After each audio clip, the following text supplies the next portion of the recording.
Nagbabalik po ang Panahon TV. Time check muna tayo, 5:10 ng umaga ayon sa Philippine Standard Time. Sa mga kababayan po natin nagtatanong kung anong oras nga ba uulan, meron bang chance ng mga pag-ulan dito sa atin? Alamin po natin yan gamit ang Project NOAA ng DOST. Dito po makikita natin ang mapa ng Pilipinas at ang color scale na magdidikta sa atin kung gaano nga ba kataas ang chances of rain sa bansa. So kung mapapansin nyo po dito sa may Luzon area, particular po yan dito sa may northern Luzon, kasama po dyan ang probinsya ng Cordillera, ganoon din po ang Cagayan Valley. Dahil nga po na-enhance itong hanging amihan, makakaranas po kayo dyan ng 60 to 100% chance of rain. Samantala dito po sa atin sa Metro Manila, makakaranas lamang tayo ng 0 to 40% chance of rain. Hanggang dito po yan sa may Visayas area. Samantala dito po sa Mindanao, asahan din po natin ng 0 to 30% chance of rain. At dito po mapapansin nyo, nagbabago rin ang kulay sa may probinsya po ng Palawan. Dahil nandyan nga po itong binabantayan natin na si Bagyong Queenie, asahan po natin na meron kayong 20 to 50% chance of rain. Ang mga datos po na ito nagbabago yan kada 4 na oras at inirecord po natin ito kaninang 4:10 ng umaga. Kaya para laging updated, bisitahin po ang Panahon TV website at piliin ang link ng Project NOAA.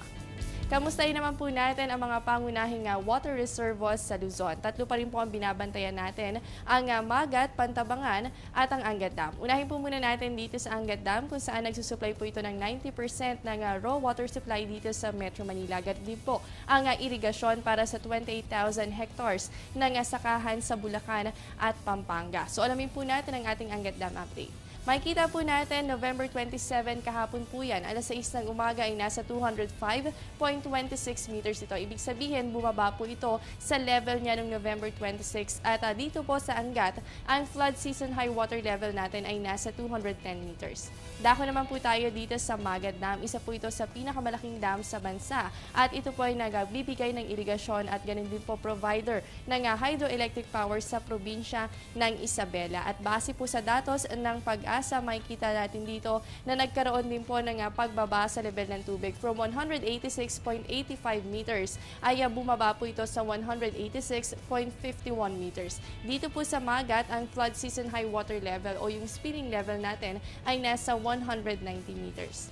Panghuli na lamang po ang Pantabangan Dam, isa sa pinakamalaking dam hindi lamang dito sa bansa kundi sa buong Southeast Asia at ito po ang pinakamalinis na water reservoir sa Pilipinas. So alamin po natin ang ating Pantabangan Dam update. Makikita po natin dito November 27, 203.82 meters from 203.85 meters. Ibig sabihin, within 24 hours ay nagkaroon din po sa pagbaba ng level ng tubig dito. Ang flood season high water level naman para sa Pantabangan Dam ay nasa 216 meters. So patuloy po natin babantayan ang mga pangunahing dam, syempre dito po sa Luzon sa mga susunod pang araw.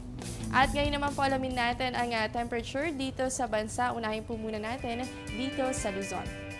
Sa Baguio, meron po kayong 15 to 24 degrees Celsius at sa inyong areas, asahan din po natin yung isolated light rain. Samantala dito po sa atin, sa Metro Manila, meron tayong 23 to 32 degrees Celsius. Bisitahin naman po natin ang Visayas area. Dito po sa may Iloilo at Bacolod, meron kayong 24 to 31 degrees Celsius at sa mga susunod na oras, posible po makaranas ng mga pag-ulan, ganun din po mga pagkilat, pagkulog. Sa Tacloban, meron kayong 24 to 32 degrees Celsius. At para naman po dito sa may Mindanao area, sa Cagayan de Oro, asahan po dyan ng 24 to 30 degrees Celsius, habang sa Zamboanga, meron po kayong 24 to 31 degrees Celsius.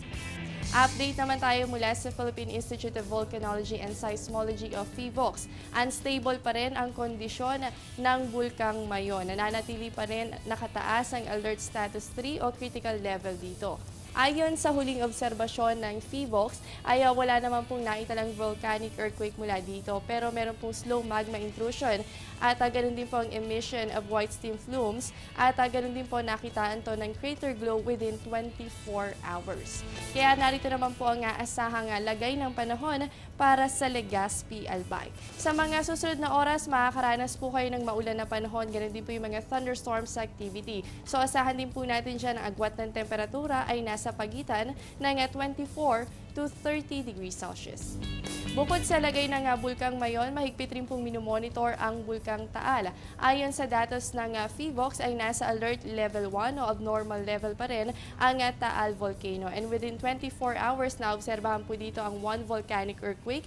Ganon din po ang slight decrease in water temperature from 32.6 degrees Celsius to 32.2 degrees Celsius. Nagkaroon din po sa pagbaba sa water level at nagkaroon naman ng increase in acidity.